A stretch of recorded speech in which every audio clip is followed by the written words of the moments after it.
You're listening to Trek FM.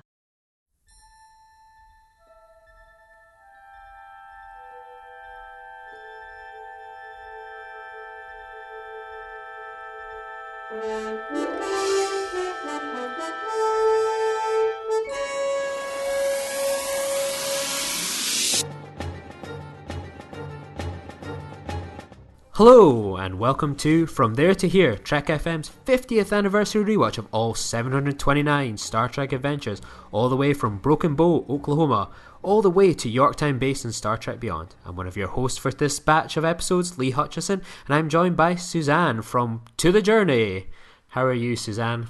I'm doing great, Lee. How are you doing today? Yeah, not too bad. We've got an interesting pair of episodes coming up, so I think we should dive into these. I think there's a lot to say about some of them. Oh, must we? Oh, I think this is giving me a tease of what you might be thinking. So, one small step. Even I'm struggling to remember the exact exciting plot for this one.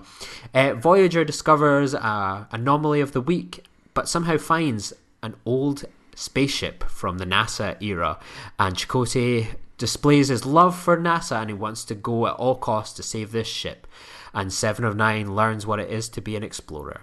So, Suzanne, you sounded a bit hesitant there about this episode. Is it one small step? No. It could have been a great Chakotay episode. They set it up for him. It was going to be all about his passions, his desires, and it turned into yet another 7 of 9 episode where she takes the forefront of everything just to learn a little bit more about humanity. I found that a disservice to Chakotay. Yeah, I've got the exact same thing written down in my notes here, and when I was doing a bit of research in my pants to this episode, and I discovered Robert Beltran felt the same way, that he felt that he was kind of not getting much in the way of good episodes, and yeah, he's certainly right there. And this episode I hadn't seen, once again, probably since the first air date. It's not one that I've dived back into. And yeah, it is really frustrating because the whole episode kind of starts out with that, yeah, Chakotay's got this passion for space, exploration, space history, and it's really quite fascinating, but they kind of tease that, 709, you could learn about, learn a little bit from this, which is a fair point. I'm sure a decent B plot, and then Chakotay gets a knock on the head and then it becomes a 7 of 9 show. So annoying. It is, and also her attitude seemed to have taken a few steps back to where it had been in previous seasons. In terms of character growth, she was just very stern, I don't know, I just didn't buy it. It's like she reversed who she was for this episode. Yeah, they seem to do that kind of quite often, and it's almost the same with kind of Chakotay as well in this episode, that they set up this idea that Chakotay is really passionate about this kind of space travel or, whatever. It's not really ever been touched upon in the past. It's like we said it before, me and Brandon, on an episode where Voyager characters in particular come up with hobbies and passions that no one's ever expressed any interest about, that I half expect to see B'Elanna Torres one day just knitting and going, I've always been a knitter, didn't you know that? You almost get the feeling sometimes that the Voyager crew can be sometimes so underwritten that they sometimes go, we need someone in this episode that likes this. Well, we'll have this person, that's their favourite hobby ever. Like, oh yeah, I've always been into underwater exploration. I've always been into space exploration history. It's things like that where it kind of sums up, I'm maybe about a line here saying, but some of the kind of laziness in the development of these characters, that instead of being able to dive into a rich history that they've built up, teased with, that they sometimes just have to invent hobbies of the characters to fit the narrative, when it should really be a mixture of the two, and that can be a bit frustrating, and I think it's kind of really shown here, especially with Chakotay, and no wonder Robert Beltran is so sour on the show. Oh, I can understand that. His character was just so neglected for so many years. It was awful. I mean, Chakotay is one of my favorite characters. I don't have much to base that on because he didn't get much meat during the entire show, but when he was given something, he owned it. Yeah, like you look at the range of Voyager episodes that you kind of was given, and I think of the fight in particular. That was kind of like he maybe got 1 or 2 episodes a year. Like fight was one of them, like pretty poor. And I really feel for Robert Beltran. He's a good actor, and I just look at him sometimes on the screen, and people say he's wooden. He had nothing to do. He had nothing to go on. There's only so much an actor can really wring from a stone when the stone is, a stone really in this case. When he's just pretending to push buttons on the bridge. You can only and just have a can only wry emote smile so with much Janeway. from that.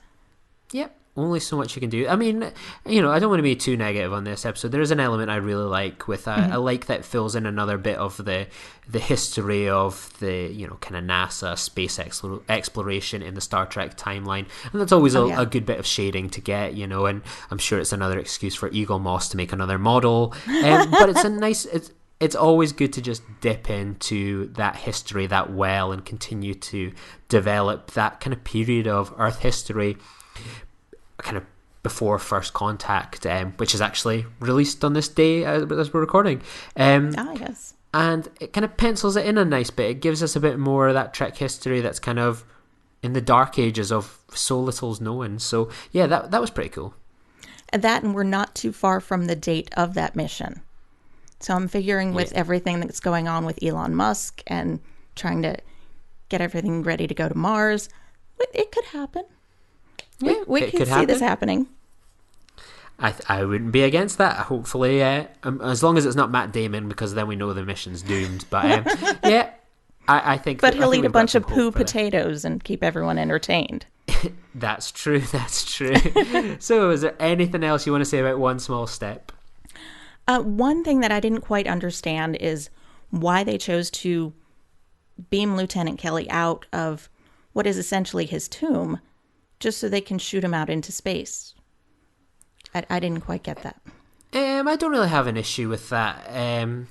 I would say I would almost imagine if that was the army and you found like this kind of amazing figure of American war history or British history in a tank, and the idea that you kind of give him a proper send-off, that this place has become his unintentional tomb, that you still want to give him the dignity of that. So that, say someone in the Navy died on their little scuba ship and they were there for a good few years, they would still take him out of the ocean and give him, say, a proper sea burial with all the pomp and circumstance that deserves, even though the same thing is that he gets launched back into the ocean again. At least he gets the dignity of a funeral. So yeah, I could understand. I probably would have made the same decision. Okay. I think I would have kept him in there as a memorial. I suppose, this is what he gave his life for. Yeah, I suppose, but then at the same time he is just kind of in a floating tomb in kind of like a subspace corridor. There's no real kind of almost dignity in that. He's just kind of getting banded around, and there's I'd rather take him out and give him a proper burial, in kind of the time-honored tradition. And well, I think I do definitely see your point. I think the right decision was made. Okay. So I'm very curious to dive into this one now, knowing that this could be an interesting debate. The Voyager conspiracy. 7 of 9 takes on board a lot of information from the ship's archives and believes Voyager isn't in the Delta Quadrant by accident. Is it the McKees' fault they're there? Is it the Federation's fault there? And what does this massive space catapult have to do with both of them? So, Suzanne, what did you think of the Voyager conspiracy? It started off really well. I am a JC shipper. Janeway Chakotay forever. They're having dinner in the captain's quarters. Can't start better than that for me. I like to refer to this episode as the time when Seven went full-on grassy knoll kind of nuts. Just total conspiracy theorist with everything. Yeah, I really enjoy this episode, just watching everyone play off of each other. And then Janeway and Chakotay starting to have doubts about the relationship that they do have, but yet coming back together at the end. I definitely think there's a bit of crossover here. On my notes I've gone, if Oliver Stone had written a Star Trek Voyager episode, I think it's another note I've written down here is frustration. That I think this is a really interesting idea in terms of kind of conspiracy theories, and I find it quite fun and interesting to watch. And you could kind of get caught up in some of these yarns, 7 of 9 spinning. Like, you never kind of ever once buy into that they're real because they're so convoluted, but you kind of go, oh, that's kind of interesting, and it's quite fun to see Voyager acknowledge kind of back history and refer to the past, which is so rare. So that's pretty cool. Seeing a Cardassian ship on the screen, pretty cool. But the element that I really dislike is the fake tension between Chakotay and Janeway, because I refuse to believe these intellectual people kind of ever went so far to even doubt each other for more than a few minutes. That Chakotay's like, oh, it's nonsense. Oh, well, maybe. And then Janeway's kind of like, oh, I think it's a bit nonsense. Well, maybe. And then like they're kind of a bit kind of standoffish with each other in the Borg cargo bay. And then they kind of went, did Seven speak to you? Did Seven speak to you? Yeah. Ha ha ha, that was a bit funny. Like, it's... they trying to build up this tension, and then they only like stick with it for like a couple minutes, and I never once buy into the fact that these two comrades in arms would ever for a moment doubt that they're in the Delta Quadrant after everything that's happened because of a Maquis plot or a Voyager plot. It's the idea that they've tried to create like some false drama by going down this convoluted path, when there's a more interesting and fun story to be had by just sticking to what they've got and the catapult. You don't need to throw in Janeway and Chakotay may or may not trust each other. I think that's just a bit silly.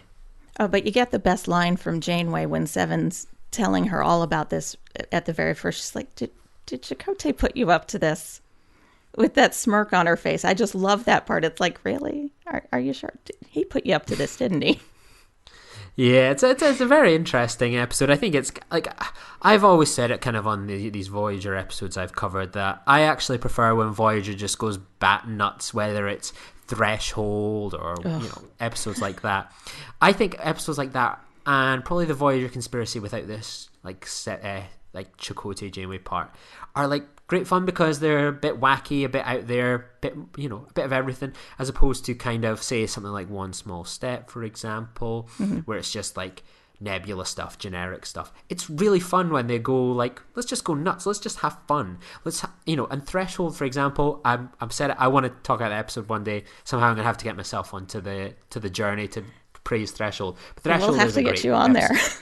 Threshold is a great episode of Voyager, and while it's in the lesser category of great, fun, bonkers episodes of Voyager, the Voyager conspiracy comes really close to kind of getting into that category. It just lets itself down with some kind of hokey drama, but for the most part, it's pretty good and interesting fare, and a bit, it's rewarding as a fan to see all these kind of references. So yeah, I give it the thumbs up. I agree. It was fun to watch, and having Janeway Chakotay in the beginning together, and again in the end together, where he's like, "Did you poison the coffee?" She's like, "No more than usual." It was just, it was lighthearted and cute.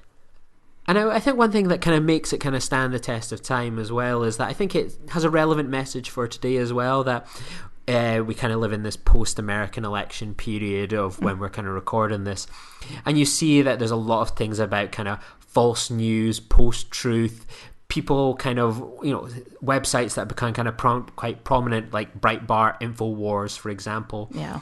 That this episode kind of plays on the fact that how many times during both, say, the American election, Brexit, like politics in general these days, is kind of people take all this kind of evidence, like all this like jigsaw pieces of stories, Cardassian ships, whatever, and they kind of all jumble it together to give some sort of narrative that you can spin it either way, as they did with kind of Chakotay and Janeway. So I think it's an interesting allegory in this modern age. This episode kind of stands the test of time, as there's something about it that's a bit relevant that we could all learn from, about deconstructing information and how information is interpreted and how it can be twisted. I think there's definitely something in there. Oh, definitely. No, I'm not too sure how Jerry Ryan and 7 of 9 would be happy to be compared to InfoWars and Breitbart, but I'm sure it's a first for To the Journey. Oh, yeah. So, is there anything else you'd like to say about the Voyager conspiracy? No, I think we covered about everything on there for me. Yeah, so let us know what you think of these 2 episodes in the Babel conference. So, Suzanne, where can people find you on the internet and Trek FM? On Trek FM, you can find me talking about Voyager with my co-hosts on To the Journey. The internet, you can find me on Twitter. I'm at KJaneway8. That's the letter K, Janeway, number 8. Then also, you can also find me on the Babel Conference on Facebook. Awesome. And you can find me on the Earl Grey podcast. You can find me on the Filibuster podcast, not on Trek FM. And you can find me on Twitter at Lee_Nostromo and at Star Trek VHS on Twitter. So join us again tomorrow as we go to Fair Haven. You have been warned.